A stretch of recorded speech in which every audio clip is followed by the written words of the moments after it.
சனிக்கிழமைக்கான ஜெபம். கல்வி தேவைகளுக்கான விண்ணப்பம். அன்பும் கிருபையும் நிறைந்த பரலோக பிதாவே, உம்முடைய பரிசுத்த நாமத்திற்கு ஸ்தோத்திரம். கர்த்தர் என் மெய்ப்பராயிருக்கிறார், நான் குறைவடையேன் என்று சொல்லிய உம்முடைய வார்த்தையை நான் விசுவாசத்தோடு பற்றிக் கொள்கிறேன். என் கல்விக்கு தேவையான தேவைகள் அனைத்தையும் நீர் அறிந்திருக்கிறீர். அன்புள்ள இயேசப்பா, முதலாவது தேவனுடைய ராஜ்யத்தையும் அவருடைய நீதியையும் தேடுங்கள், அப்பொழுது இவைகளெல்லாம் உங்களுக்கு கூட கொடுக்கப்படும் என்று வாக்குறுதி அளித்தபடியே நான் உம்மை முதலில் தேடுகிறேன். என் பள்ளி மற்றும் கல்லூரி படிப்புக்கு தேவையான நிதி உதவியை உம்முடைய மகா பெரிய கிருபையினால் என்னுடைய அப்பா அம்மாவுக்கு கொடுத்து உதவி செய்யும். என் தேவன் தம்முடைய ஐஸ்வர்யத்தின்படி உங்கள் குறைவுகளை எல்லாம் கிறிஸ்து இயேசுவுக்குள் மகிமையிலே நிறைவாக்குவார் என்ற வாக்குத்தத்தத்தின்படி என் தேவைகள் அனைத்தையும் சந்தித்தருளும். நான் முன்னே போய் கோணலானவைகளை செவ்வையாக்குவேன் என்று சொன்னபடியே என் முன்னே உள்ள எல்லா தடைகளையும் நீக்கி அருளும்.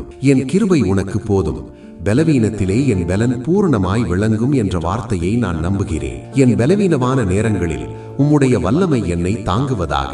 என் கல்வியை வெற்றிகரமாக முடிக்கும் வரை நீர் என்னை பாதுகாத்து வழிநடத்தி கிருபையாய் ஆசீர்வதியும். என் வாழ்க்கை உமக்கு பயனுள்ளதாக அமையட்டும்.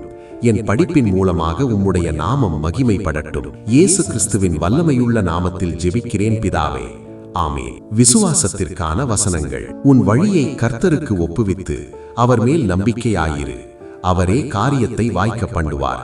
சங்கீதம் 37வது அதிகாரம் 5வது வசனம். அன்பானவர்களே, கல்வி செலவுகளுக்காகவும் பொருளாதார தடைகளுக்காகவும் கலங்கி நிற்கும் மாணவர்களுக்கு இந்த ஜெபத்தை பகிர்ந்து அவர்களின் நம்பிக்கையை உறுதிப்படுத்துங்கள். மகா வல்லமையுள்ள கர்த்தர் நிச்சயம் வழி நடத்துவார். இயேசு கிறிஸ்துவின் அன்பை அறிந்து கொள்ள விரும்பினால் எங்களை தொடர்பு கொள்ளுங்கள்.